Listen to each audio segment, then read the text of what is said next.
Good afternoon to all of you. Happy Friday and welcome to today's webinar on Build Your Charities Social Media Presence, brought to you by the Commissioner of Charities and Singapore University of Social Sciences as part of the Charities Lean Forward webinar series. My name is Caroline Lim from SR Nathan School of Human Development at SUSS, and I'm your host for today. Now, it used to be that social media is the icing on the cake of a traditional media plan, like a dessert of a meal. Today, social media is the main dish, the core feature of any media plan. And we live in a world where communication and engagement are primarily digital and virtual, a consequence of safe management measures and technological advancement. So how well is your charity using social media to engage your donors, your volunteers, and advance your cause? And how well do you know your social media followers who support your charity? And how might you craft your charity's value proposition on social media? I'd just like to share a very quick takeaway for some of you who have completed the survey that was sent to you yesterday. So yesterday, when we sent a reminder about today's webinar, we sent you a link as well to take part in a short survey. Out of the 580 of you who registered, about 10% took part in this survey. And the survey is still open. So if you'd like to take part and get a sense of where your charities stand, I invite you to do so. But let me just take you very quickly through some information so that you know what is the general trend like when it comes to charity social media use. So the first question that we asked was, does your charity use any social media platform? And amongst about 50 odd of you who responded and who take part, only 10% has not used any social media platform. We also see that amongst the different social media platforms, Facebook, Instagram, LinkedIn are the popular platforms used by charities.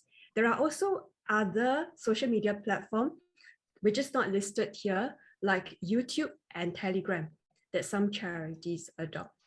Information that we have gathered from the survey relates to how often your charity update your social media platform, and majority of you actually update 2 to 3 times a week, then followed by weekly. Next. We also asked if your charity use any social media tool that is free. And you can see that a majority of you use free social media tools. Some of you are not that familiar. So in the next slide, these are some of the information we gathered about the types of tools. I'm personally not familiar with these tools, but I thought I'll just share with you as part of harnessing collective wisdom from all of you. So these are some of the tools that many of your peers are using on the social media platform. This is how we will be spending our time together. Dr. Daniel Seah, my colleague at SUSS, who's from our School of Law, will present the basic building blocks to developing a coherent social media presence using the case of a charity from the arts and heritage sector. Gasper Tan, who is the CEO of Samaritans of Singapore, will be our second speaker, and he will share the case of SOS, specifically the importance of social media, the challenges, and some of the lessons learned by his charity. And to kick off our panel discussion, Mr. Siong, who is a member of the Charity Council and the chairman of NVPC Singapore, will share insights into the giving.sg platform that many charities are using, changes in online user behavior, and the implications on fundraising, volunteer enrollment, volunteer engagement, as well as virtual volunteerism.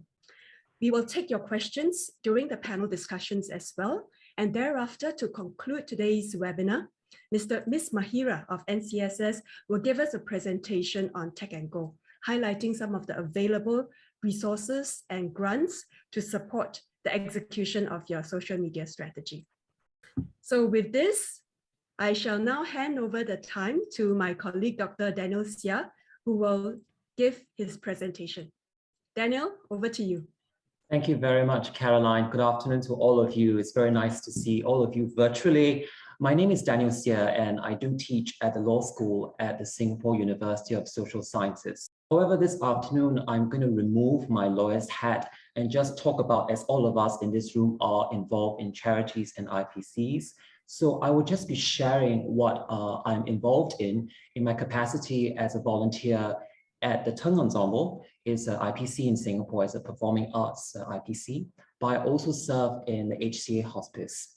So please allow me to share my screen.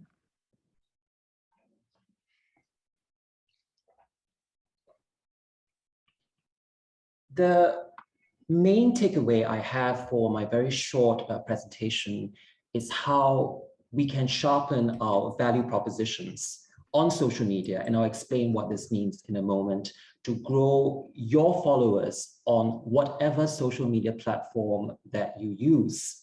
And I'll be talking about this in the context of how we at Tung try to do it.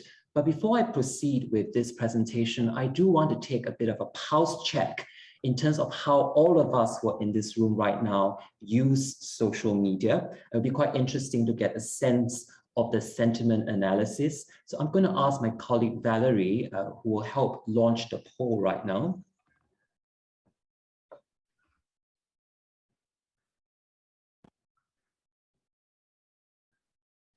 Thank you very much.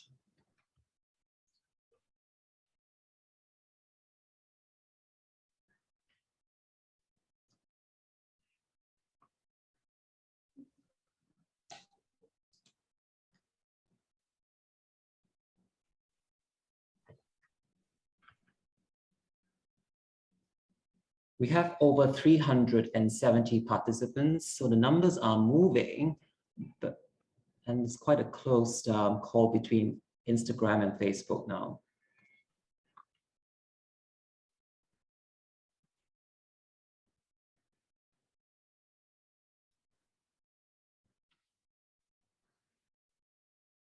We're going to let this run for about 10 more seconds because there are more questions here.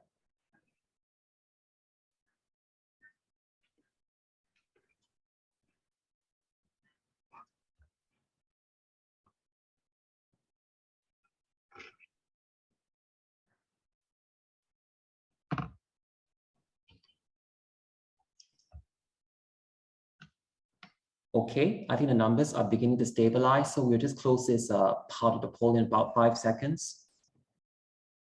Thank you to those of you who participated. Val, we can move on to the next question. Thank you. So this is the question I'm really keen to know.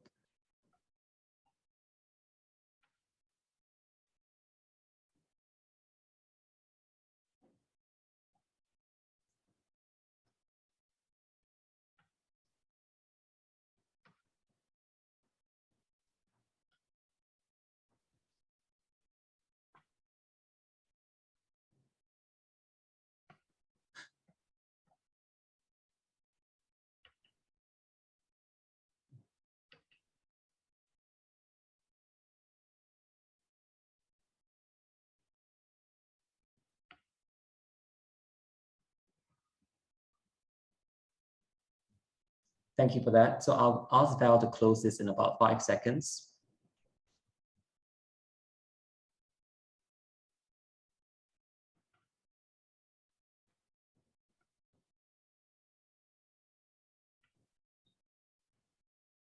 Val, you can move on to the next question when you're ready. Thank you very much for that.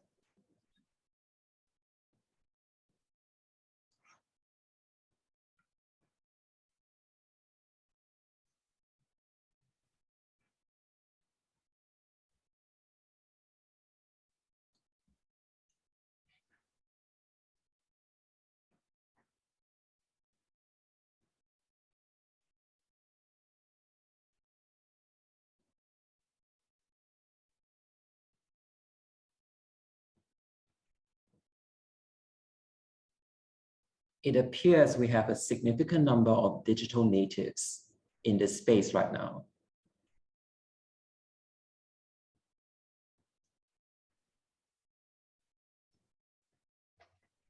Val, this is the last question, is it? Thank you. Let's give them a little more time.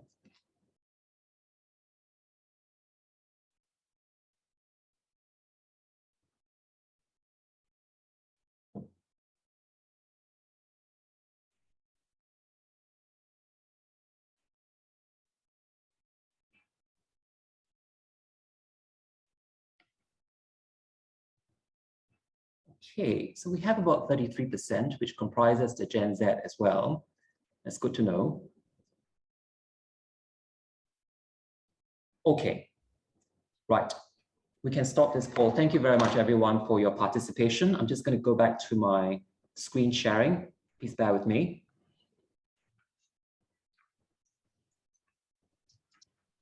Now, as I explained much earlier, the key message I have this afternoon is just to share how you might consider sharpening your value propositions in the context of growing your followers.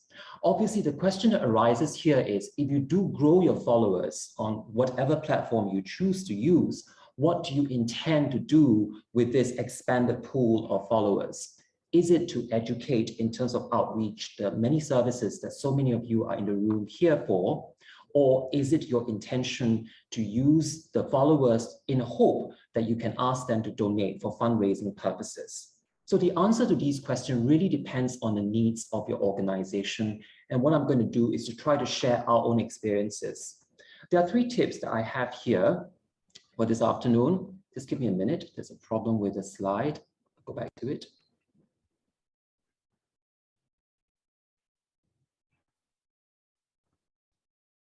There are 3 tips that I would like to share with you. And the first thing is to think about the platforms that you are using or hope to use, and to think about it in a more differentiated manner.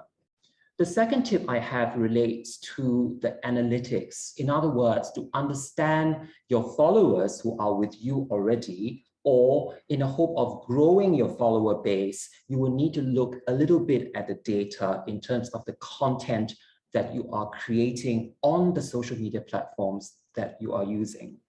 The third tip that I would like to talk about a little bit is the search engine optimization, the SEO. And I am going to make an assumption that in Singapore, most of us use Google as the search engine of choice. And how then do you design and reframe some features in your social media presence to ensure the ranking of your content when someone looks for you on Google? So these are the 3 areas that I will try to cover in my presentation.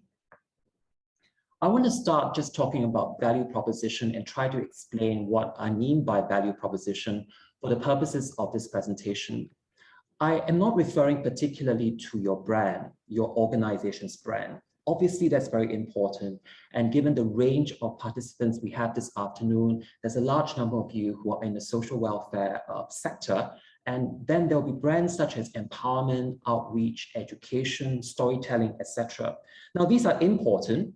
But what I meant by value proposition on social media is the content. What is the message? Is it interesting, for example? And if what your organization is doing is not about interest per se, what are you trying to message? So I ask you now to think about the last social media content you saw. Is it just a few seconds ago or a few hours ago? Was it an article or a video? Whatever you saw, what do you recall about that content? What's the takeaway? If you saw video content, how many seconds did you spend to look at it? So for me, at any time, and I do spend quite a bit of time, I fall into the over 2 hours. On average, the time I spend on social media is about 6 hours per day. I think that's quite a bit. So what happens is I will be inundated with quite a range of articles that I do want to read, and also videos. And I have to tell you that I'm not able to see all of them. And unconsciously, I'll try to decide by looking at the headings, the captions, or the video in terms of how interesting it looks, and I'll click it. If I do look at a video, it's very unlikely I'll watch the whole video. Sometimes if it captures my attention, I might go back to it. The point of asking these questions is you do need to put yourself in the shoes of the average social media user on social media. And that's important because our attention span to social media content is highly impressionistic and fleeting. There's a competition for content at any time you enter the content feed, whether it's LinkedIn or Instagram or Facebook or even TikTok. So you need to ask yourself, what is that value proposition in the content that you want to create and upload, whether on Facebook or Instagram or YouTube, whatever it is. And that's not necessarily the same point as your organization's brand. And I'll talk about that a little bit. One of the reasons that explain this is we are constantly, those of us who are creating the content, actually wrestling with the algorithms on these different social media platforms, which I'll talk about in a minute. But there is a very high chance that all of us, whether you're on IG, Instagram, or Facebook, it's very likely that you'll be seeing content that's different from each other. And the reason is because of how much time we spend on that article and whether we react to the article with a like or comment. If you just browsed it and you didn't click the link, it's very unlikely you'll see that article or the video again when you enter that platform and refresh the content feed, because the algorithms are actually tracking what we see and then ranking our preferences. The next time you go onto it, they predict that something you didn't click is not something you want to see. So all these considerations are actually quite vital when you design your content, because the way that the algorithms work here is to engage and increase your engagement level on the platform. So that brings me to the first tip I have, and that is, which social media platform should you use, or which media platforms should you use? And that really depends on what your value proposition is.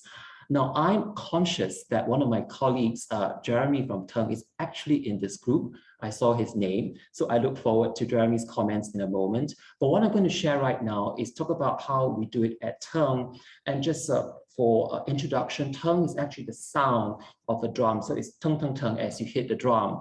And I just want to explain, it's a very young company. We are very, very young. And we only became a charity in 2015. And we became an IPC in 2017. I want to talk about the brand of Teng, and we have certain cardinal tenets that underpin the company. We want to ensure that the sound, as a performing arts company, that we create every time will surprise anyone who hears it. You can like it, that's excellent. You don't have to like it, but it must surprise you. So that is something that goes to the core of what we are as a performing arts company. The other aspect which is related to the sound is we want people to move away or move out of listening to it and be surprised by it, that there's a certain degree of innovation in what we are doing. So these are the brand at a high level, but as a performing arts company, there is some correlation to our value propositions in terms of social media platform. What I'm trying to say is, because we are in the space of performing arts, we can use the different social media platforms that we're in right now on YouTube, Facebook, and Instagram. And our brand and value proposition are actually quite aligned, because it's quite easy for us on any video to message the sound which will surprise you, and also how we use the sound in an innovative way. The videos are also created in a way that makes it very easy for anyone to share them on the messaging apps as well, such as WhatsApp or Telegram, whatever you use these days. Now, so what I'm going to show you right now in terms of the sound on a very traditional platform now, Facebook, is a cover of Billie Eilish. And I wanted to show you how we try to use this platform to create the sound, which is the value proposition. So please give me a minute just to toggle between the screens. I'm going to share the video.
video right now. Give me a minute.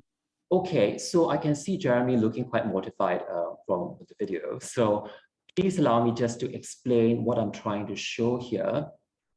I'll go back to the screen. So just give me a minute to share the screen again.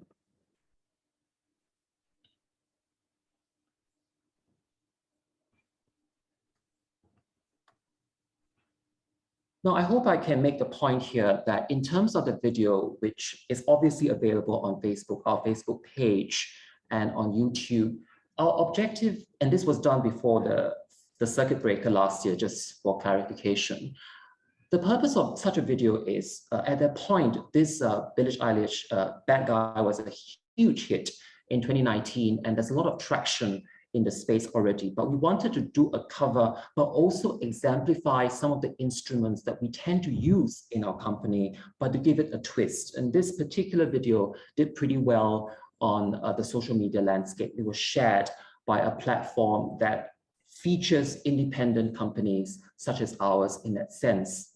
Now, the importance of using Facebook here is that we wanted to show our followers and also people who haven't heard about us what we can do with something that's familiar, but with a twist. So in terms of the value proposition on this particular platform, Facebook, we wanted to register the sound and also the innovativeness.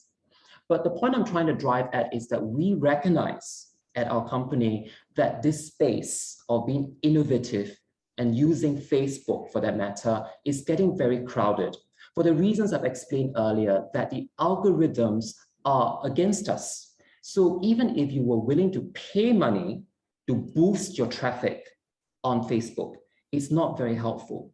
The reason is simply because on any given day, when you see this content on your phone, for example, if you're not inclined to tap and click it, the algorithm recognizes that you're not interested in this video, and you're very unlikely to see any content by turn again the next time you go onto Facebook. So this space is getting very tight for us, and we recognize that there's something that we need to work on. And that very neatly brings me to the second point I want to make in terms of the analytics. We are very clear that when we go into social media, the value proposition is still the sound. The sound, to anyone who's listening to it, they must be surprised by it, and that's important because we want people to take notice of it.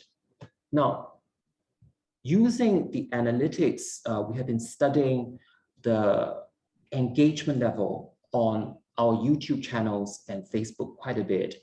It's a healthy number compared to organizations who are performing arts like ours. With our size, we have a very healthy base, but we're not growing our followers. That means there's a certain degree of plateau, and there's no point in being complacent in what we're doing. So we recognize that, and particularly something we look at, since we're a performing arts company, we use a lot of videos, and we also are aware in terms of how long did the people actually spend time watching our video. Is it a 3-second view? Is it a 5-second view? You realize that the video I played to you is a little longer, and I'll only cut it at the halfway point. For any average social media user, that's already a very long time, because you can't expect an average social media to watch a whole video. It must be really good, or you have to be an influencer in that sense. So the video duration views, for those of us who use videos to message whichever organization you are in, is a very helpful analytic in that sense. I want to talk a little bit about our behaviors, and I'm referring to all of us as average users here. It really does change the algorithm, and it's training the algorithms as well. If you passively swipe your phone, as I do now, and you don't click it, as I said earlier, you're not likely to see the video or the content, in this case, tongue. But if you tap hard the like or the thumbs up, the algorithm recognizes that Daniel Seah seems to like it. And how the algorithm on Facebook works is this, and it's quite similar in other social media platforms, is a ranking algorithm where they attach a value function to what we are doing. Please allow me to explain. I spend quite a bit of time on Instagram, and I like only certain topics. So I enjoy following videos about food. So for example, right now, on my content feed, I will see videos about roti prata in Penang, street food. So that's a theme. But I also enjoy videos about food in Tuscany, for example. Now, for that video on roti prata, I may tap a like, and Instagram recognizes that I gave a like and it attaches a value function. Let's imagine it's 1.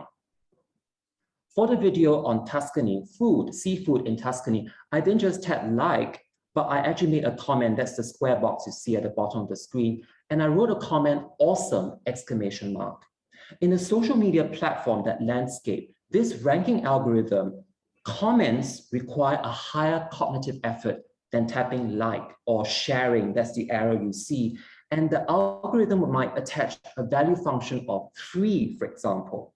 Why is this important? It means the next time I refresh my content feed, the algorithm tries to predict what Daniel Seah likes more. So I'll definitely see more videos about food in Tuscany, more videos about Tuscany, and then I might see in the middle section of my content feed, videos about food in Penang and more videos about roti prata. That's because they're trying to predict what I like by my previous behavior. What I'm saying here is it's incredibly important to feed this into your design of whatever content you place on your social media, because the objective here is to increase the engagement level. My colleague Gasper would have a very different take, and you'll see that this user behavior has both pros and cons that Gasper will talk about later, I think.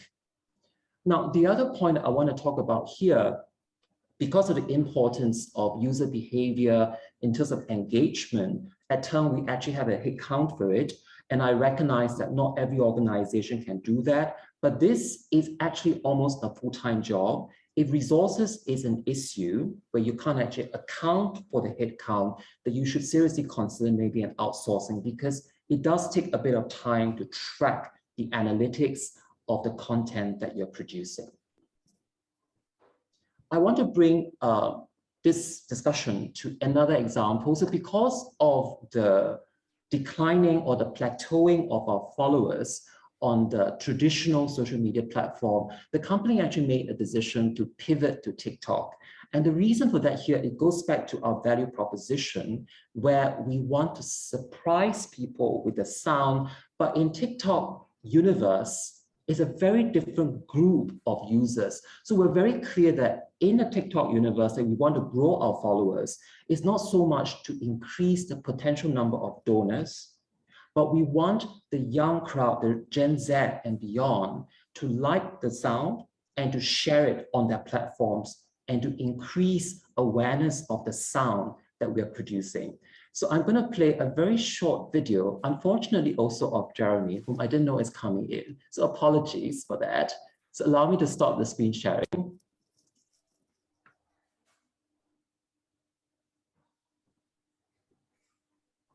Bear with me. So this is a very short one that I'll play. Give me a minute. 1 month of learning the people.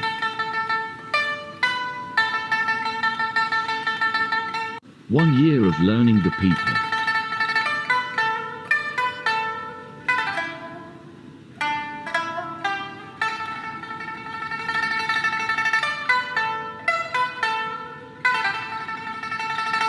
One day of learning the people. Let me repeat this one more time, I'll make the point. 1 month of learning the people.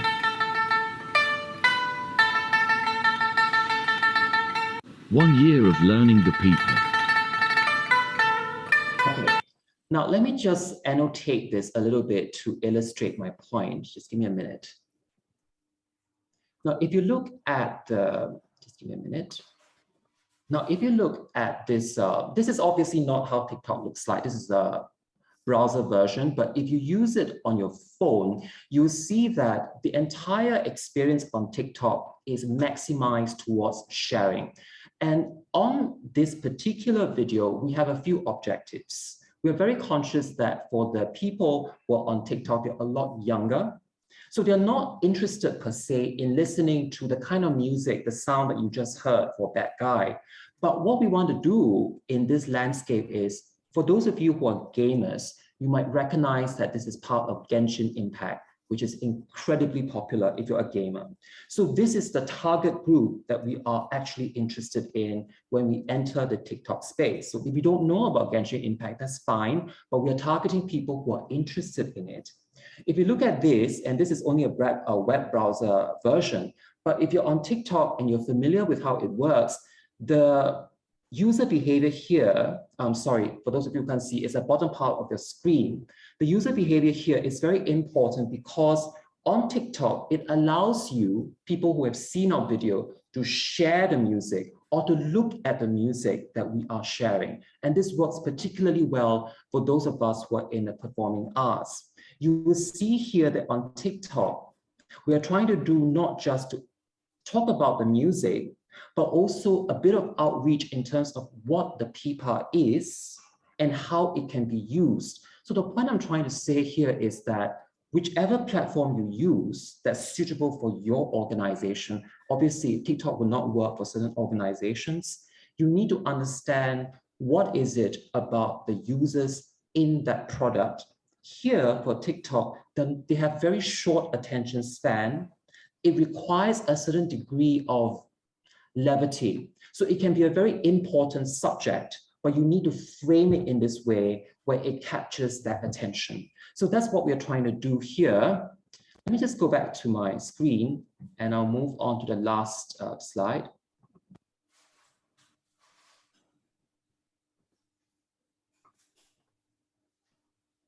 So this is the last point I want to make in terms of the tips, and that's in terms of the SEO, which is the search engine optimization. Let me just explain what this means here.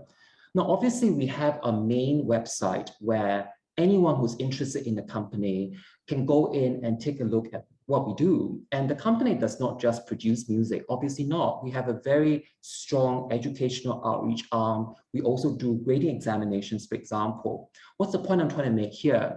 For all of us who are trying to increase our social media profile, you also have to understand how search engines function and work. Google continually tweaks its algorithms. I'm not sure if you're aware, but Google's algorithms are designed such that it optimizes search words which are expressed as questions. For example, I could ask this question, where to find best laksa in Juqiet, question mark. That's not a grammatical sentence, but that's exactly the point. The algorithms are designed in such a way where it's optimized that's specific to local conditions. Or I could just search best laksa in Juqiet. The differences in these two search terms, one is a statement, one's a question, is such that the one that's phrased as a statement, when you do a search and you look at the ranking profile, you might actually find more commercial sites that may or may not be what you want when you design your own websites. But if you were to ask your search in terms of a question, it's more likely that you will get higher quality reviews of best laksa in Juqiet with some commercial sites pushed down in the ranking. What's the point I'm trying to make here? It means that for your main page or even your social media content, particularly those of us who use quite a bit of articles in our social media presence, you need to think quite hard about the headlines that are attached to your social media content. The reason is because this enables the search engine to actually rank it higher. It's not just a Boolean search of keywords anymore. It's really driven by algorithms on the search engine. And as I said earlier at the start, most of us in Singapore would use this particular search engine. The other tip, which I think is quite helpful, is to do a general search of organizations which offer similar services such as yours. And you can do a range of searches, both as a statement or as a question, and you look at the ranking results, 1, 2, 3, 4, first page. Look at why is it that certain organizations' search features quite highly. And don't forget to look at maybe the 5th or the 6th page of the search. Those are very poor quality searches, but you want to go into the 5th or the 6th page as well to understand what is lacking in those websites or those social media sites, which resulted in it being on the 5th and the 6th page. And you may want to avoid those errors as well. So that brings me to the end of this presentation. I'm very happy to take questions later. Thank you very much for your attention. Thank you. Thank you, Daniel. I hope you all enjoyed Daniel's presentation. I see a lot of questions and comments. Yes, and I see many of the meeting reactions, and a virtual applause would be very, very welcome. Thank you so much. And you heard him rightly. Daniel is trained as a lawyer, and he's a lecturer at our School of Law. And you're amazed, I hope you're amazed at how much knowledge he has about social media, about digital marketing. And for those of you who have attended our certificate in high performing charities, you will remember his very insightful sharing about fundraising, particularly using the case of Turn On Song. Thank you, Daniel. Yeah, and our next speaker is the CEO of Samaritans of Singapore, Mr. Gasper Tan, and he's going to share with us the lessons and the challenges and some of the reflections that he has gained with the use of social media for SOS. Jasper, please. Thank you, Dr. Caroline. And thank you, Dr. Daniel, for the comprehensive overview of social media. I think this helped to make my segment much easier. I must say that SOS is no social media expert, but we are here to share our journey as a case study. All right, so before I start, I just want to thank Commissioner of Charities and SUSS for inviting us to share in this segment of your webinar. So today's agenda, I will be touching on 3 parts. One is a short introduction of SOS, and then the second part is building our social media presence and the impact we created. And of course, the last part will be the key takeaway. You know, when Dr. Caroline asked me to speak at this seminar, it took me a while to respond because, you know, the work that SOS is doing is not something that we can openly publicize or promote. You know, as a suicide prevention center in Singapore, we have to be very mindful of confidentiality, anonymity, you know, words that may trigger risk individual, you know, at-risk individual if we are not careful, right? However, suicide is also a serious public health problem that cannot be ignored. It can have lasting harmful effect on individual, family, and communities. So raising community awareness and breaking down the taboo is thereby very important, you know, for a country to progress in preventing suicide. So stigma, particularly surrounding mental disorder, suicide, is a huge stumbling block for many people who are thinking of taking their own life and who are, you know, who have attempted suicide but are not seeking help. So this is a major concern because they are not getting help, or they are not getting the help or support that they need. So therefore, advocacy, education, creating awareness to break down these stigma or barrier are important steps towards you know, early help seeking and prevention. Hence, my decision to take up this offer, you know, after careful thoughts, and you know, we think we can share some of the challenges and also, you know, the opportunity that we discovered along the way when we built our social media presence. Right? So a quick fact about suicide. You know, suicide in Singapore last year, we have 452 suicide incidences in total. You know, you know, typically on average, it's more than one case a day. It's a complex behavior. Suicide is a complex behavior, and the reason for death could be complex and rarely due to a single factor. Many still have misconception about suicide because they thought that it's only affect individual with a mental health condition. But the fact is, many individuals with mental illness are not affected by suicide thoughts, and not all people who attempt or die by suicide have mental illness. So with a strong stigma and heavy silence attached to this topic, it creates fear actually, and inhibits people from speaking out. However, it is important to note that suicide is preventable. And that is why there are many suicide prevention agencies in the world who aim to do just that, including SOS in Singapore. And prevention, we believe, is a matter of having a caring people with the right knowledge, being the right place at the right time.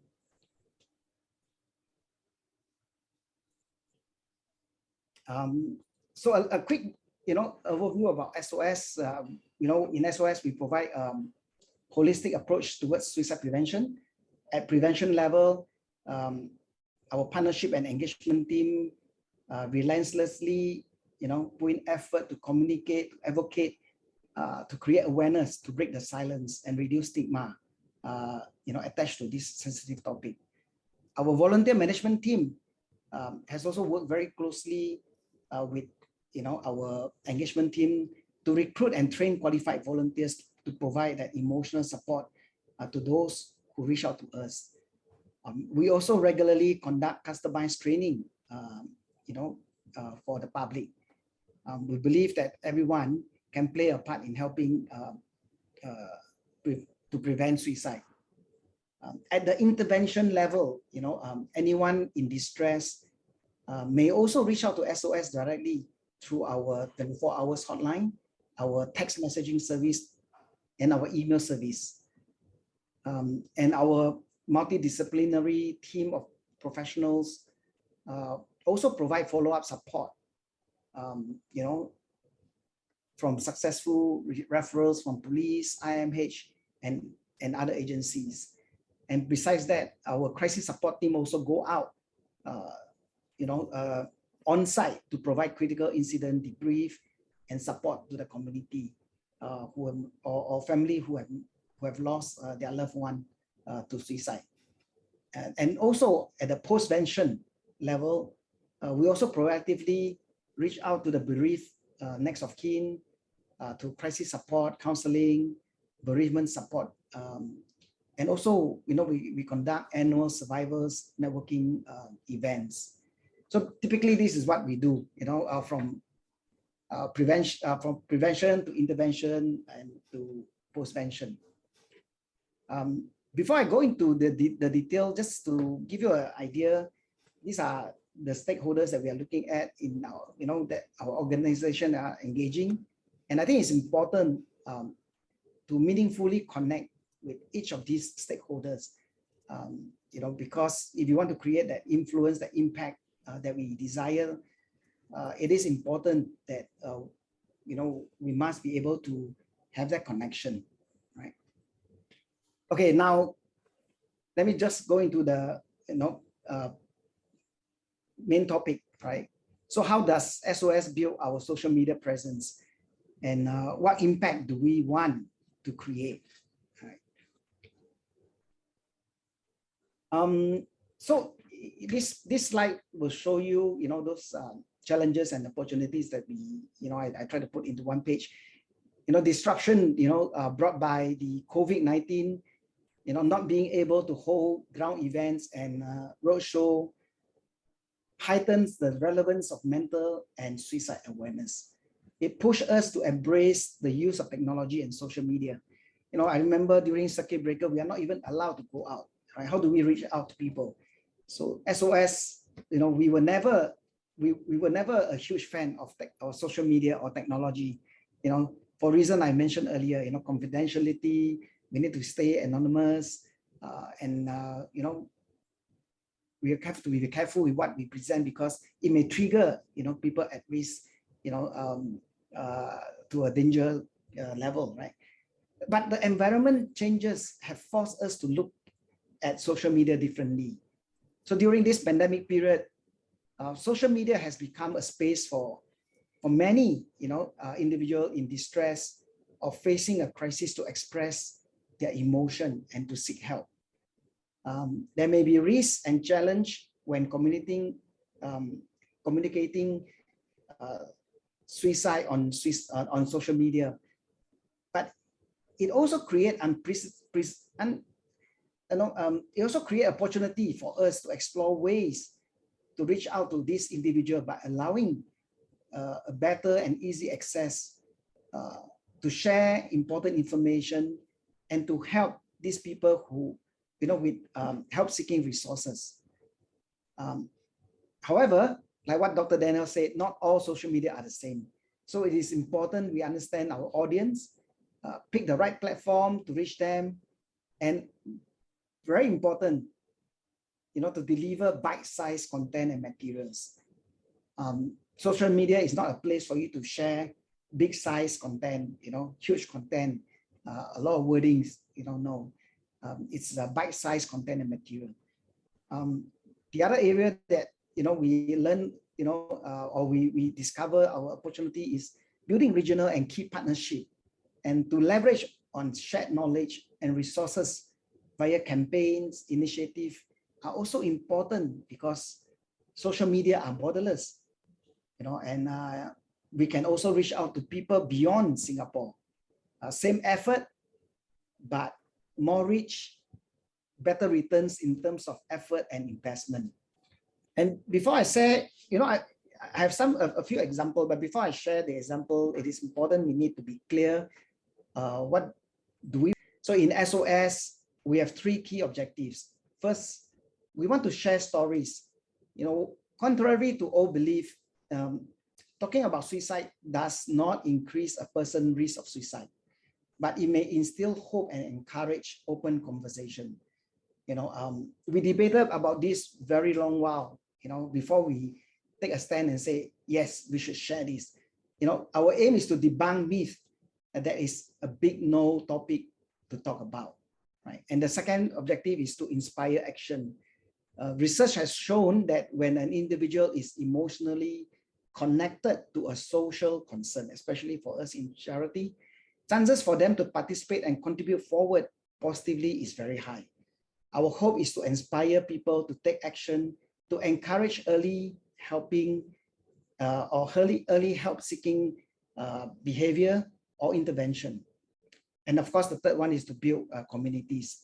Like I said earlier, everyone can play a part in suicide prevention. So through our online events and campaign, we hope to encourage and equip more people in the community to play a part in suicide prevention, working towards building a more caring and inclusive community and widening, the social safety nets in the community. So very quickly, I like to share 5 examples. The first example is that online fundraising event that go beyond Singapore. We know, now in Singapore fundraising, everybody go online, right?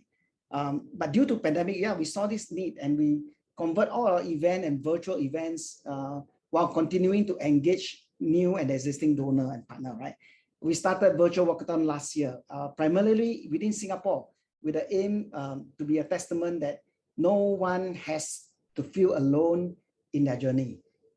And through walkathon, we are able to encourage families and friends to take active steps to support their loved one. And reaching out for help is not easy.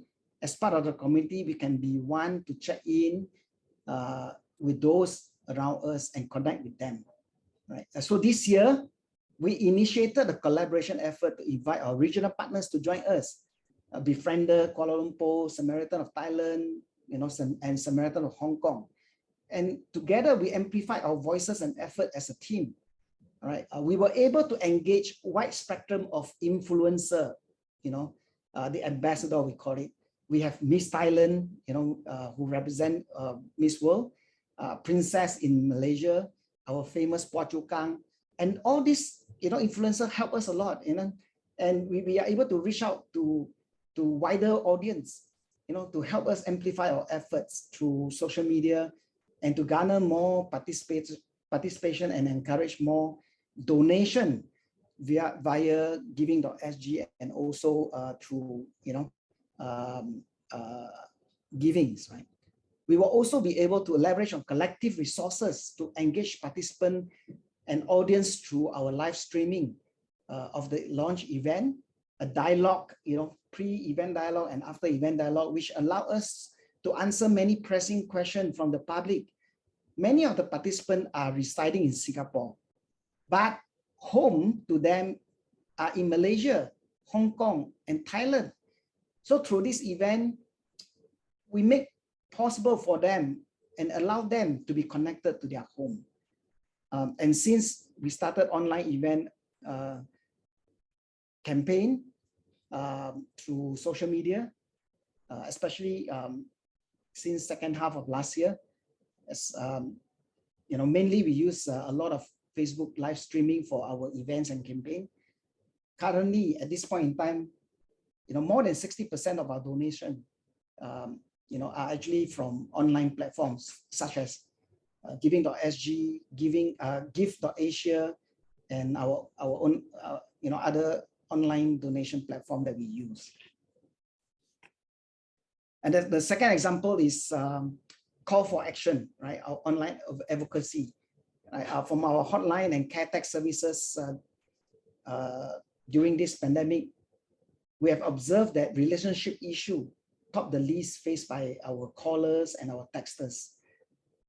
To effectively encourage early help seeking and intervention and build a caring community, we need to walk the talk.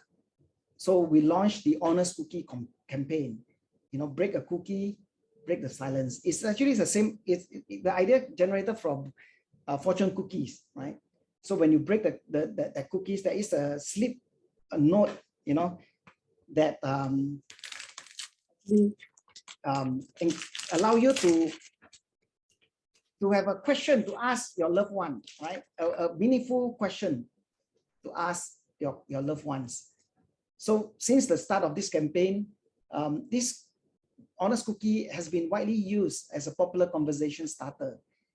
It allows people to come together to share what they truly have on their minds. Our ambition is to shift, from a culture of silence to one of openness and empathy, encourage people to be honest about how they feel, and began to normalizing conversation around mental health, not only during this pandemic period, but hopefully beyond. Right? We are also able to engage new group of audience on social media via live stream interview with Capital 95.8 radio. So instead of radio interview, they actually have live Facebook live streaming. And to date, since we launched 2 months ago, we have already distributed 20,000 Honest Cookies island-wide through the campaign called #HonestCookieSG. And user now generate their own content. We have school children, classes in school that use this to conduct their class, and they share on social media. We have also professionals conducting the counseling using this as a starter, before the counseling session, and they share, on social media. So it become a user-generated content that is very powerful, actually. And we hope this honest conversation and debunking myth around surrounding mental health issue, it will slowly improve, right? And of course, we do not forget, while we do all these things, we also encourage donation through the online giving.sg platform to sustain our distribution of cookies to the wider community. The third way we use social media is to use social media as an online help resource. So towards the end of circuit breaker last year, SOS did an online survey through social media on mental health state of among our residents. We have over 2,001 respondents, and interestingly, 90% of these respondents were the youth, right? Because we use social media to ask for survey, and 90% came back from the youth. And as a result, we launched our CareText, which is our text messaging service on Facebook Messenger, to provide alternative avenue for emotional support and listening ear. And as part of our effort to increase the accessibility of this service, we have also collaborated with NCSS Beyond the Label since this September last year. And this partnership actually allows our client who express any intention to harm themselves, on the NCSS operated bellboard platform, they can be directed to SOS CareTax to be attended by our trained volunteers. And to date, SOS has received, more than 8,000 chats during this period from July to September this year. And I must say that 82% of our clients are actually very young, from age 10 to 29. And we are able to reach out to a group of clientele, that never used SOS service before. So we have actually able to serve a new group of clients. And however, what worries us is that 51% of all these incoming chats express, they have suicidal thoughts or ideation. And unfortunately, due to limited resources and volunteers, this service is only operating from 6 p.m. to 6 a.m.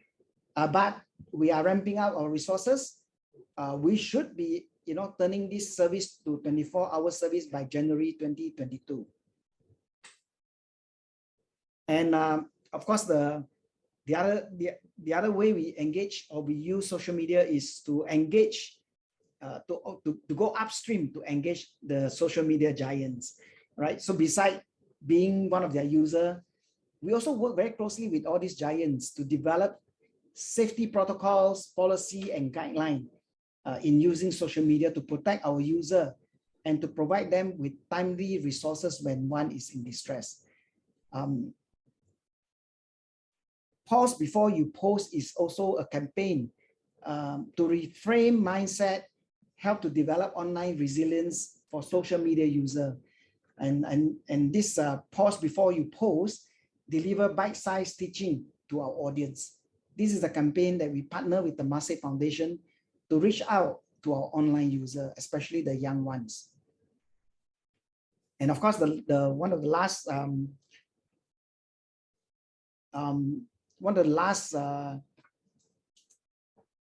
way we use our social media is besides working with them or engaging them on safety policy and guideline, we also leverage on their network to reach out and to create more awareness to wider audience through their online initiatives. So, like for example, this year, World Suicide Prevention Day, we were invited to join Twitter, creating Hope Asia initiative to engage the audience about creating safe space and how we can provide support to someone in need. And also TikTok, we participated in their Youth for Good initiative and to share about suicide prevention in Singapore and ways to communicate safely about suicide online to volunteers, to volunteer ambassadors, mainly the youth, right? And yeah, so in a nutshell, to sum up our experience, I think it's important to have a clear objective before you embark on social media journey, especially for us in charity organization, right? And for us in SOS, this page actually summarizes all. Frankly, I must say that SOS, we are still struggling. We were also struggling in the beginning, as when we started, with so many different platforms, different features in each of the platform, and different group of audience we need to consider. But we have passed that stage. We learn, we unlearn. We are not there yet, but at least we have a clearer direction now with building our social media and what do we want to do with our social media presence, right? And my last slide, there are a lot of key takeaway. Pandemic has pushed us to look at social media differently and make it our advocacy, communication, and engagement tools in our work. We can also create powerful collective impact through key partnership, in the region or locally, right? If you come together as a resources, we can actually reach out, we can actually have a collective impact. A sharing story online can build emotional connection and widening social safety nets in the community, especially, the work that every one of you are doing. Is also an effective call to action tools for our campaigns, right? Don't just use it as a marketing tools, but use it also as a call to action tools. It is we also find that interactive and relatable content actually encourage engagement, right? And we will continue to work very closely with digital media agency to create that safe space for user. And last but not the least, make it convenient and easy for donors to donate online. This is the future of fundraising. Thank you, and that's all my presentation. Thank you very much. Thank you so much, Gasper. So you heard it, ACE, advocacy, communication, engagement. This is how you can use social media, but we also need to understand, what is the social media platform like? And that's when you heard from Daniel about the algorithm. So you've heard two case studies, right? One about how Teng On Som and Dr. Daniel Seah shared how Teng On Som use social media for their charity. And you then heard from Gasper, SOS case study. But Gasper ended with a reminder that increasingly we will all be fundraising online. So it now gives me great pleasure to call upon Mr. Siong, who is the chairman of NVPC, to give us a short sharing about insights that's been gathered from a very popular online fundraising platform in Singapore, giving.sg. And after Mr. Seah's sharing, we will then call upon the other two speakers, Dr. Daniel Seah, as well as Mr. Gasper Tan, to join me here, and we will take your questions. And just a gentle reminder, we have opened Slido to take questions from you. And if there are questions about resources from NCSS or resources from Charities Unit, our colleagues from NCSS and CU will be answering them as well on Slido and taking them separately. Okay, so now let us now invite Mr. Seah. Mr. Seah, over to you. Thank you, Caroline, and thanks to Daniel and Gasper for sharing in the first two segments. I quite like what Gasper ended with, making easier to donate online, because that's a nice segue into what I'm hoping to share with the audience here. Because ultimately, I think many of our charities during this period are facing considerable challenges with regards to fundraising. For those of you who may not, well, I think most of you know what NVPC is. For those of you who don't, it's the National Volunteer and Philanthropy Center. And really the purpose of NVPC is an advocacy institution, advocating for giving, philanthropy, and volunteerism. And in fact, I think it actually started as volunteerism many years ago as the National Volunteer Center, and then it expanded towards philanthropy. And I just want to share with you a few highlights in the last couple of years and with the pandemic. And what we see as quite exponential. It could be because of the pandemic, but we're not certain if it will go away, which is that not only are people more receptive towards online giving over the past few years, but that having a safe platform, a ubiquitous, easy to use, trusted platform actually helps to increase the propensity and the willingness of donors and givers and volunteers to give and donate. So I'm just going to quickly give you some figures. We had a record high of 20.4 million in donations just in the month of April 2020 alone. It's interesting because that's the month that the government actually gave out $600 for every citizen. And many of them actually directed through giving.sg to their charity of choice. Giving.sg today supports almost 620 charities. I mean, they are actually using the online giving platform. It has about 492,000 users in total, including the 20.4 million. We had raised over 100 million between April 2020 to March 2021. That's 102 million in 1 year. Now, we will consider that since 2010, the total donation to date is 329 million. And that the last 100 million is in the last a year and a half. Now, we could say, yeah, it is the pandemic, but it's also, I think, the time has come when digital and social media are getting more and more prominence in this space, in the charity space. So I mentioned earlier also that, you know, the number of users have increased to 492,000. And I think the large number actually came in since I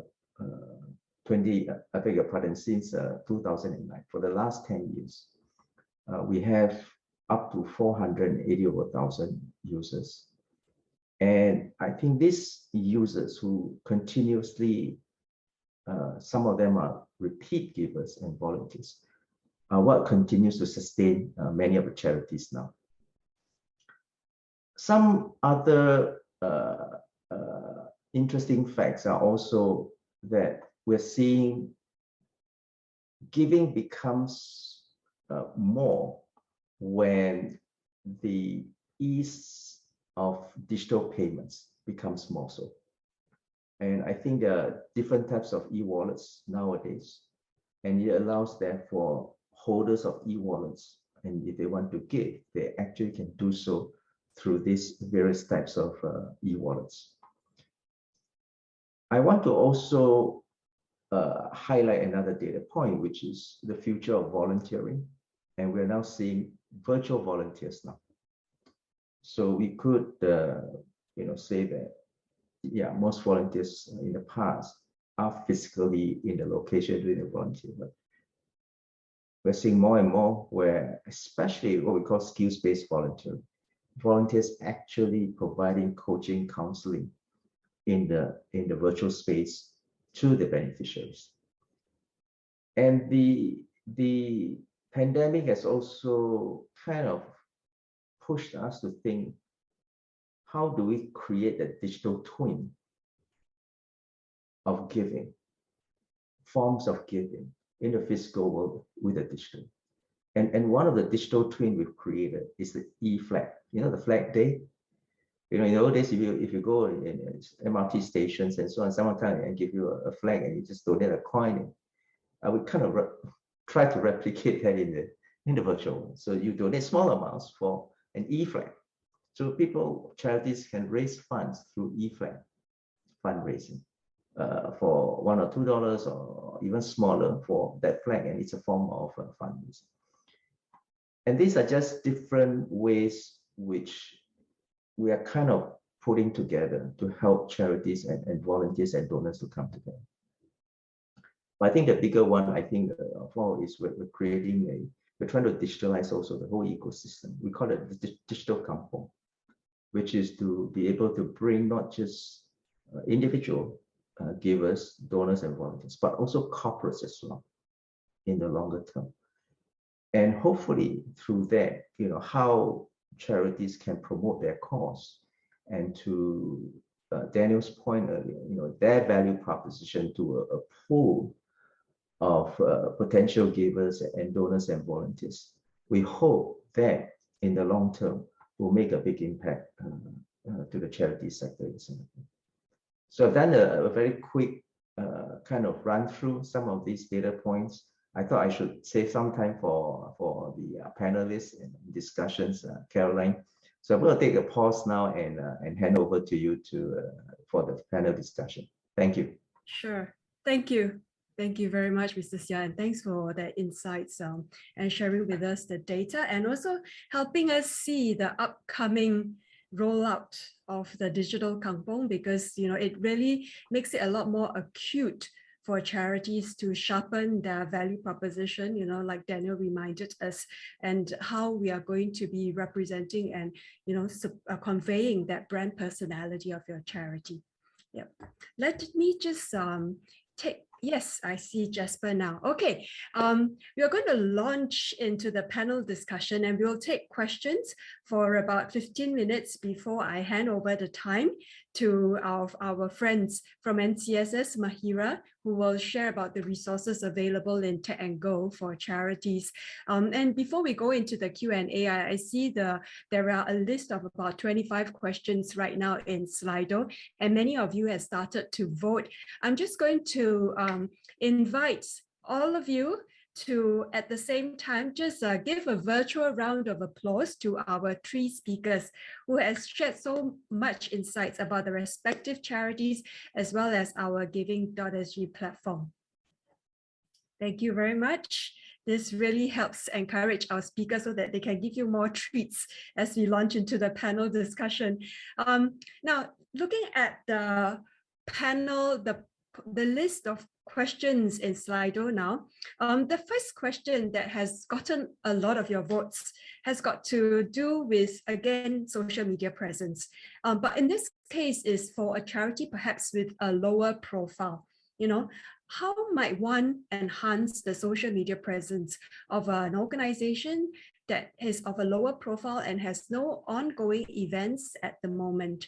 Yeah, we saw some examples earlier on by Daniel as well as Gasper, but maybe you will have some more ideas. Daniel, Gasper, would you like to take this question?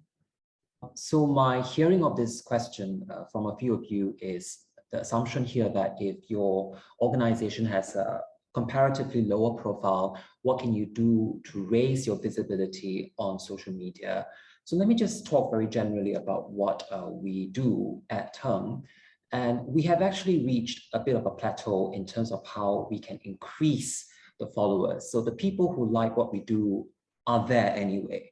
And whether we can increase the time they spend on the platform is a very difficult daily struggle for us, I have to tell you that.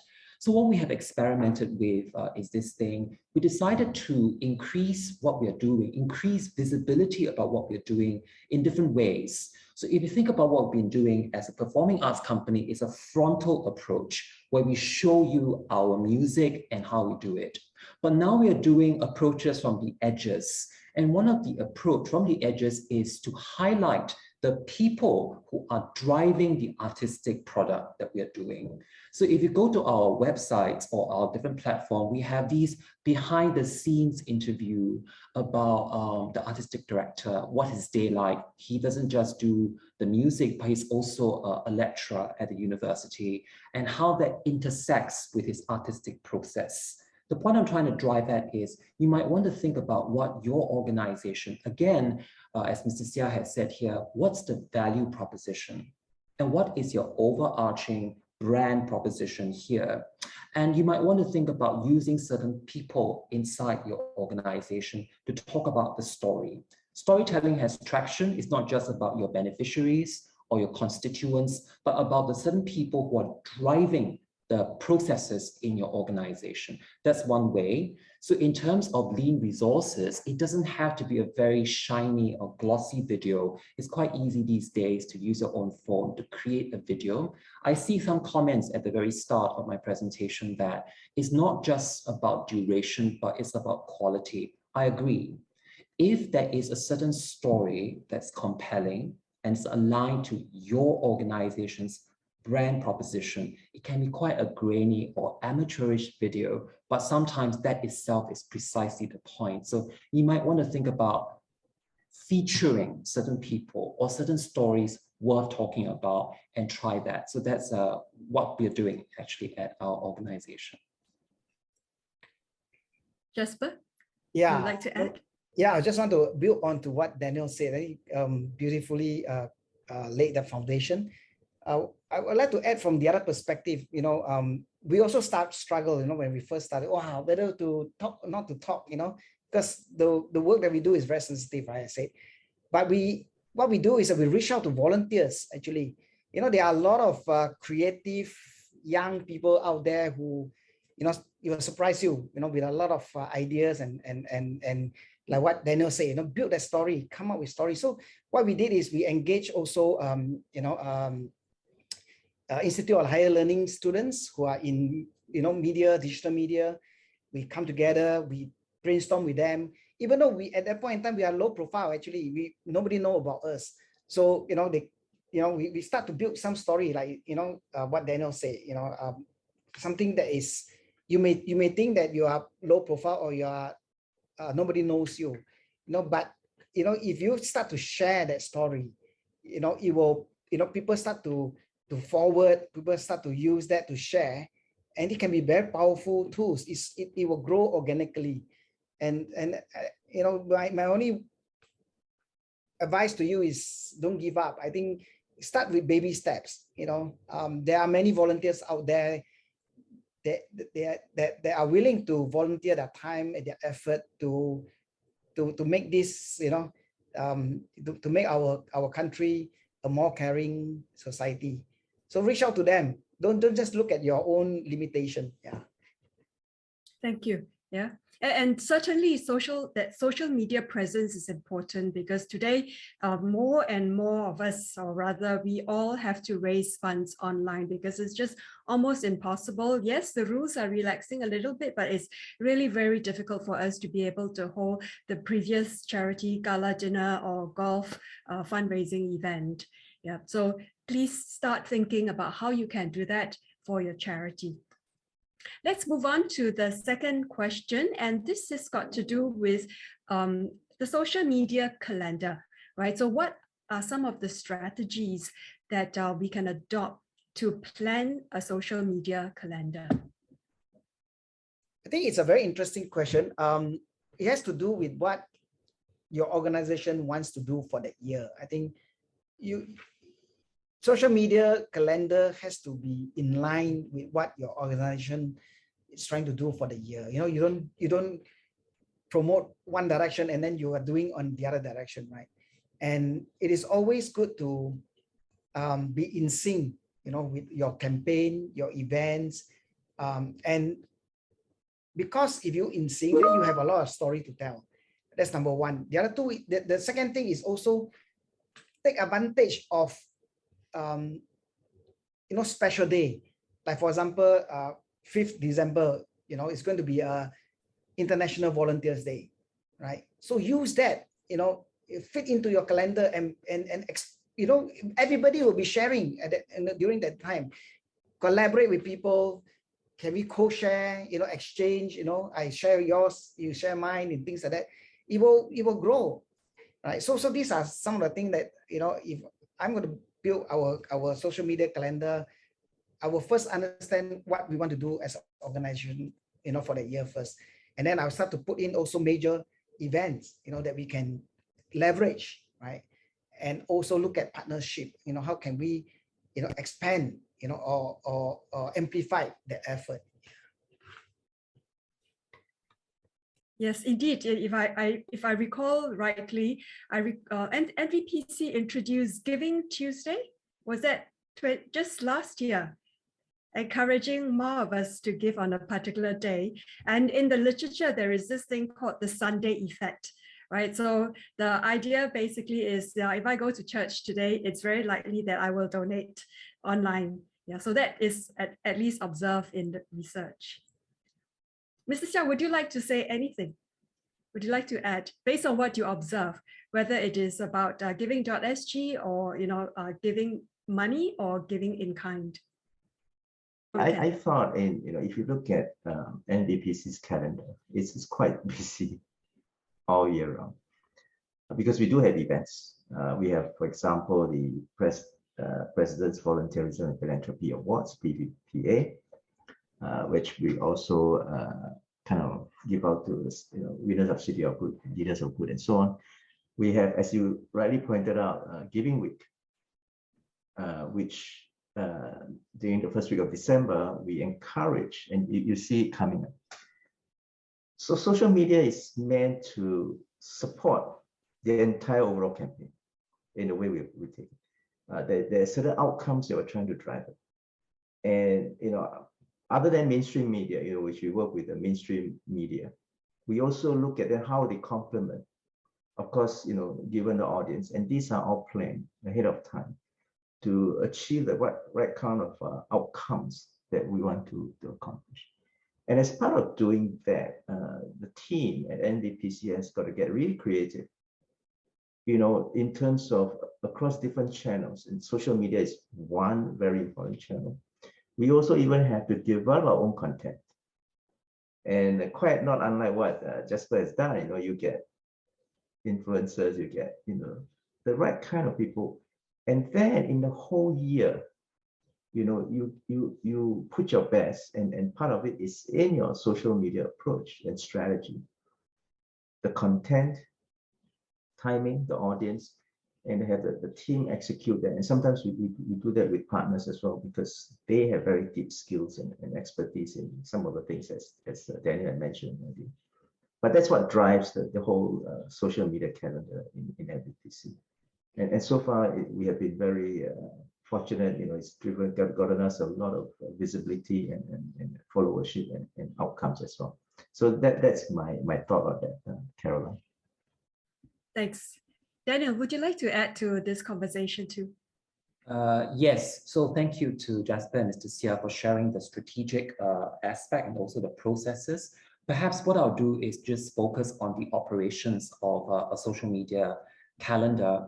It's very important that whoever's driving your digital marketing, there is frequent content.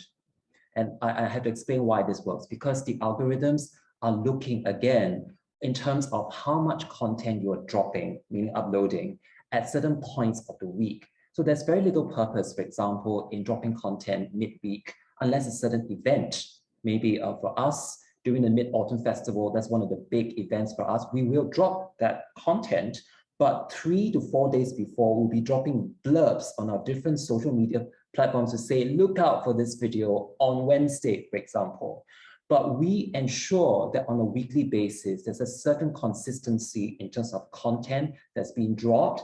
You also need to understand when people tend to be most active on social media. So there are certain timings in the day that you don't want to do so because it's just counterproductive. You want to catch a wave where people are actively on social media. So in terms of operations, I think there has to be some attention to these aspects. If you don't upload content frequently enough, and this depends on your organization's resources, again, the algorithms will start to forget you. And this is quite important because although you might have maybe 40,000 followers on one platform, I think we can all relate to this. For example, I follow certain people for news about Singapore. And the last 2 weeks, because there were some changes for sure on the algorithm, I have not been seeing them in my feed. So I have to consciously go to this person's website to see what's happening. And I realized I missed the entire week of uploads.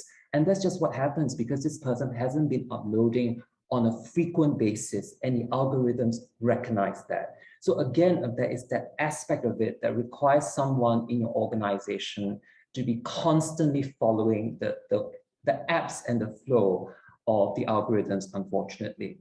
So that's what I'm going to say. I think that's sufficient for now. Thanks. So clearly the social media calendar is not just about content creation.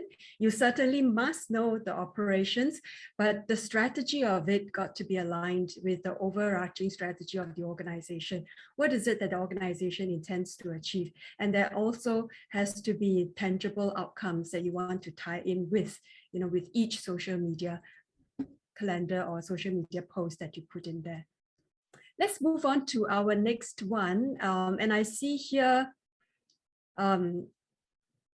perhaps this is related to the ROI, right? How can we justify our social media spending and efforts? And what are we measuring and how? So with both SOS and Ting using so much of that, maybe yes, Jasper, you go ahead first. Yeah, I tend to think, we should not look at the ROI or effectiveness, from one function within our organization. Because every function within the organization play an important part in making our charity a successful organization, right? And I do agree that we need to have some measurement in place to ensure performance of each function, and that's fine, right? So, however, to our funders and to our donors, and especially to the board, I think we should explain to them and direct them to look at the effectiveness of a charity work and the social impact that the charity has created, right? Because I wouldn't say that, because of social media is so good, you will create a big impact to your organization. I think it's a lot of coordinated work within the organization. So I think it's important to look at from the client-centric approach rather than a specific program approach, right? So that's my take. So I think back to what I say, it is important to ensure performance. So for example, like what Daniel suggested, we look at analytics, right? Number of followers, number of share, how successful is this event, or it's fine. That's very important in terms of performance. But in terms of effectiveness, ROI, all these things, I think we shouldn't be program-based. We should be organization-based as a whole, because every function play a very important part. And it's only when everybody come together, then you will see that effectiveness. So that's my take. Yeah. Sorry. Thanks. Yeah, no. That's an important perspective to have. So you are not just looking at social media effectiveness, the ROI of that social media, but I think more importantly is from your social service, for your charity, and given your mission and purpose, right? What is the impact that you generate, and how much are you using social media to support the impact that you want for your charity? Yes, so first of all, I'll try to answer the question here in terms of ROI in two ways, one from our organization's perspective and the other from a broader perspective. From an organization's perspective, the answer is a very simple one. Because the metrics constitute part of our KPIs, we receive certain national level resources, grants, and we have stipulated in our KPIs that we will attain X number of likes and followers during the duration of our grant. It implies that our organization has a certain degree of confidence that we can do so and we can scale during the entirety of this grant. So that's a short answer. It's part of our KPI and we can do it, and you have to do it.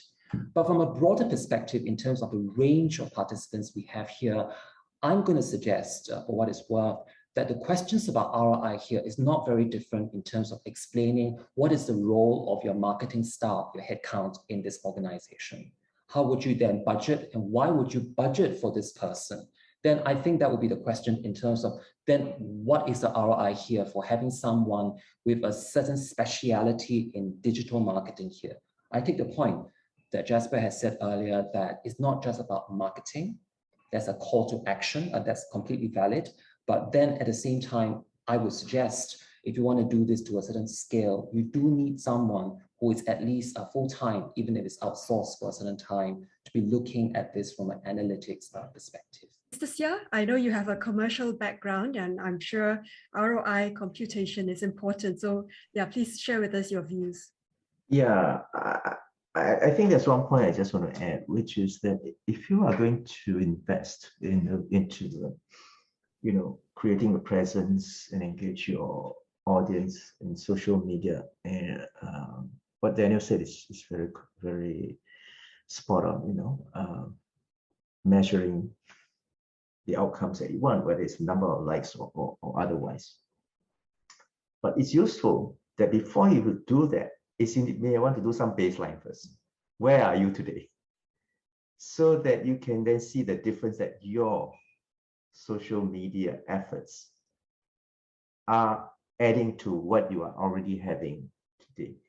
And creating that baseline is something that I think most organizations forget, because at the end of the day, what is really contributing to the outcomes that you're trying to achieve for the organization. It's good to know what's the before and what's the after. So having a baseline is what I would suggest. Thank you. Okay, we are now 10 minutes past 5, and we still have one more speaker from NCSS. So I'm going to wrap up our panel discussion now, but before I let our panelists go, I thought it's important that we let our audience hear from each of you a word of encouragement. Surely there is so much to learn, and I myself have learned so much just listening to each one of you, the insights that you share. Perhaps just a short sentence or two about, how might one catch up with all these new developments and start, reinforcing your presence in the social media space. Perhaps we could start with Gasper, then Daniel and Mr. Seah. Word of encouragement, I think, from our experience in SOS, we struggle, in the beginning, and definitely it's not easy because social media changes so fast. Now we are talking about Instagram, right? Just now, Daniel did a survey. Instagram is the platform to go, right? But it may change, right? It may change. TikTok is also coming up. And then what's worse, right? Facebook now talking about metaverse, right? And we don't know how the landscape will change. But it's important that we keep engaging and take baby steps. Don't be scared to go into the unknown. Right? There are many experts within this sector that can support each other. So if you're not too sure, give us a call. I'm sure Daniel also will be happy to share with you, some insight and things like that. I don't have to walk the journey alone, right? Yeah, and take baby step. You have nothing to do, nothing to start with. Start something small. You organically grow. It's fine. Daniel? Well, actually, mine's quite similar to Gasper. So you took the words out of me. But I guess my takeaway is be curious about what's happening. You're absolutely right. So Instagram and TikTok, they are the platforms that's current now. It's the zeitgeist, as it were. But there will be other platforms that will arise in our lifetimes. So the curiosity is very important. As one grows a little older, you start to feel the difficulty in relating to newer platforms. I have to confess, I don't really understand TikTok at a personal level. So it's very engaging, but I don't really get it. But I actually force myself to use it on a daily basis, partly because it's related to what I teach at the university, and I need to be immersed and I need to understand how it's working. So my takeaway is stay curious with the developments, not just reading about it, but trying it. And I think that might give you the basis to take the baby steps that Gasper was talking about. Mr. Seah, you have the final word. Yeah, just quickly, I will just use a live example of to kind of maybe add on to what Gasper and Daniel said. My wife's a homemaker for 20 years. And then she decided to start a hobby of craft. And the whole venture was all started on Facebook. And she knows nothing about Facebook. She knows nothing about Boost, this and that. But today she's like got shocked out of her mind. How did I get so many? Because she started to study Facebook and what is this Boost and audience. And then all of a sudden she's conducting online classes for people in Hong Kong, for a Swiss company, because they kind of all get together. And all this is by learning on her own with some help from her webmaster, you call it, and so on. So to Gasper and Daniel's point, it is quite a very a space full of opportunities. So go get it and make it yours.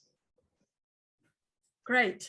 Thanks for the story, and thank you so much for all our panelists. Could you please join me to give them a virtual applause? They have shared so much insights and I've learned so much. I trust you have too. Thank you. And we are now going to take a step back and hear from NCSS, the Tech and Go team. We're going to be hearing from Miss Mahirah. And Mahirah will be sharing with us the resources that's available from Tech and Go that charities can tap on to build their social media presence. Mahirah, over to you. Hi everyone, thank you for listening in and still staying in, and thank you to the previous speakers as well. I really enjoyed the presentations as an avid user of social media myself. So I'm Mahirah and I'm here today to share with you on what NCSS has to offer to help your organizations in your journey to build your social media presence. So Tech and Go in NCSS acts as a one-stop hub to tackle the 2 T's in digitalization, namely the technology that you need to adopt and talent in terms of upskilling your workforce.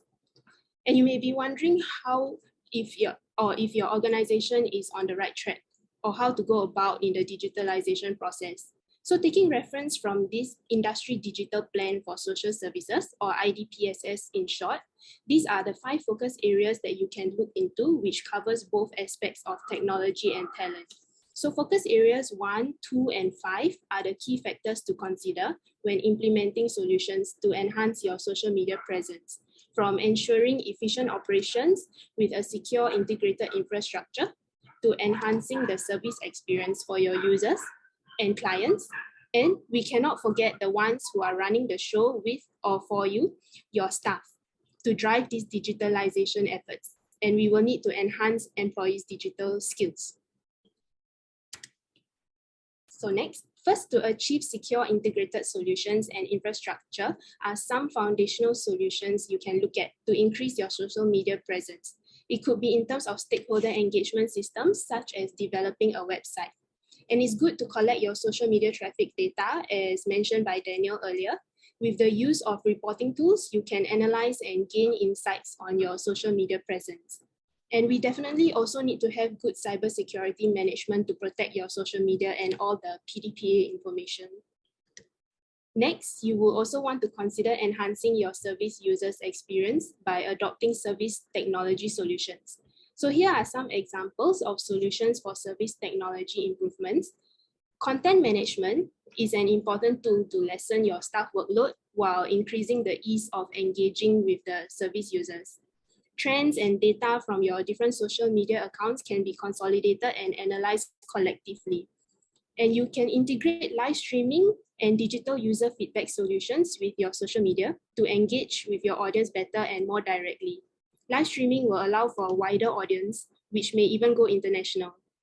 And with a simpler feedback tool, it will be easier for you to gather statistics that you want from your audience as well. And lastly, digital payment methods adapted into your website can provide ease for users in terms of donations or when buying tickets for events or merchandise if your organization sells any. And all in all, with these solutions in place, your social media presence will be further enhanced. Now I'd like to delve into one example of service technology, which is the content management system. So this solution allows you to integrate all your social media platforms into one. It will save time and manpower, as you can post everything from one site instead of posting one by one from the individual platforms like on Facebook, Instagram, or TikTok. So there are many content management tools out there. Some examples would be here, Hootsuite, Social Bakers, Sprinkler, which is used by companies in Singapore like StarHub and Changi Airport Group also. With these tools, you can schedule your posts ahead of time, engage with your audience, and analyze the trends and data across all the different platforms, all in one. If you have comments on Instagram and Facebook, for example, you can reply them all through this one platform instead of the individual accounts. And you can learn how well you are doing in terms of the audience engagement and how you can improve on gaining outreach. So one example, Brookdale Senior Living is a senior home with over 700 centers in United States. They adopted the CMS Sprinkler last year during COVID-19 because social media became the primary source of engagement for the senior residents and their families who cannot visit them in the homes. So with Sprinkler, they pivoted their content strategy to align with the ever-evolving COVID guidelines and developed a digital engagement model to embrace digital transformation.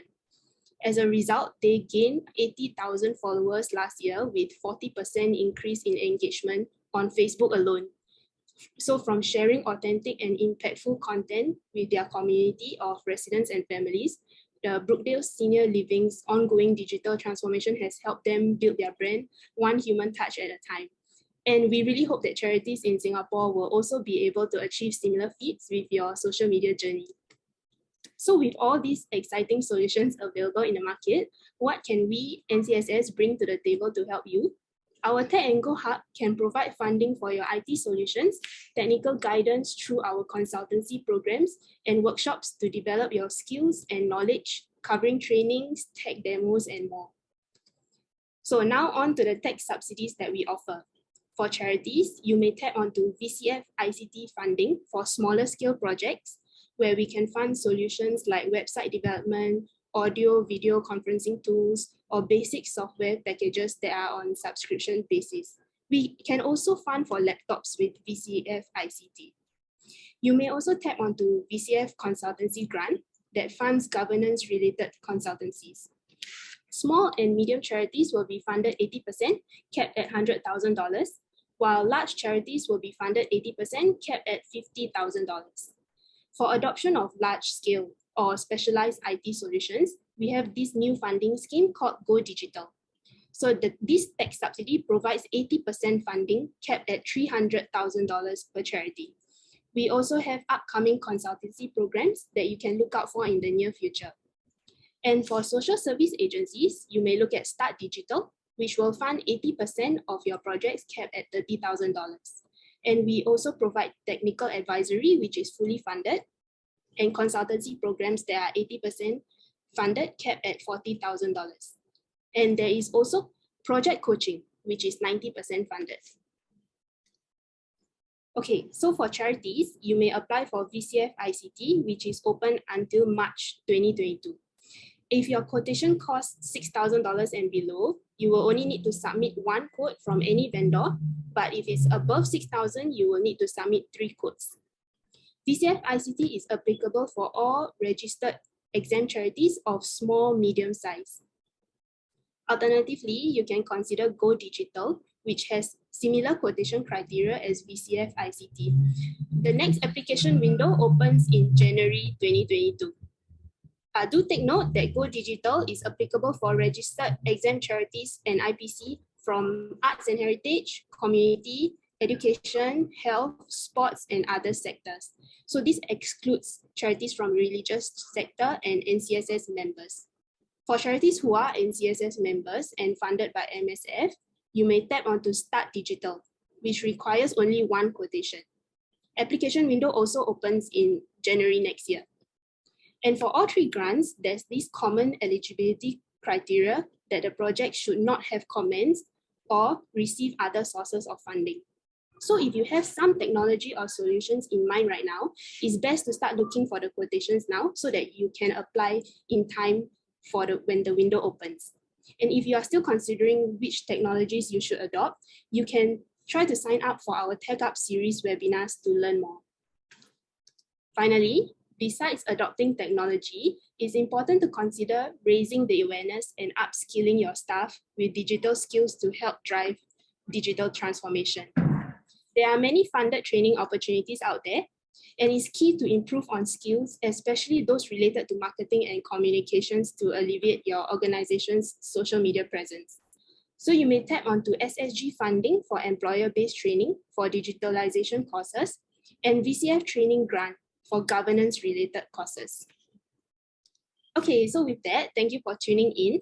And if you have more queries, please feel free to email us or visit our webpage to find out more. We hope you will find these resources helpful and wish you all the best in your organization's journey towards building up your social media presence. Thank you and have a good weekend. Thank you. Thank you, Mahirah, for that very concise sharing of resources available. I really appreciate that. And I thank the NCSS team who is also actively monitoring the questions from all of you and even taking live responses to the questions. Yeah, so there is just a quick question from Peter. Does the revamp of website, can that tap on the grant? So I believe the NCSS team is working on that, and I'll let them handle that question offline via chat, or they may send you a separate note. Yeah. Okay. Before we go, I trust everyone has learned a lot this Friday afternoon. There's just one more resource to share with you, and this is from Charities unit. So you can scan the QR on the slide, the QR code on the slide, or you could go to this link that says go.gov.sg/resources for charity. So resources galore for all of you who's trying to turn digital, who's trying to be more sophisticated with your social media development. Yeah, so please tap on these resources. They are available. It is exciting what you can do for your charity, especially to advocate for the cause. Next, we also want to hear your feedback. And if I may, yes, thank you, Valerie. Yeah, if I may also remind you to go to this website. This is at go.gov.sg feedback 121121. So it's 12 November 2021. That is our feedback form. Valerie has also indicated that in the chat. So please go to this survey form to give us your feedback. And the earlier survey that you did on social media use amongst charity is still open. We will close it later this evening. But if you could, please complete your survey, give us your response. We will consolidate that and share that with you when we share with you the recording of today's webinar. So with this, we've come to the end of today's webinar on building your charity's social media presence. I trust you've learned as much as I have learned, and I look forward to seeing you again next time. I'm sorry that we are not able to take all of your questions today, but like what Gasper and Daniel said, we are always ready to assist and share our connections and share tips on what's been done by your peers in the charity sector. Have a wonderful evening ahead, and goodbye.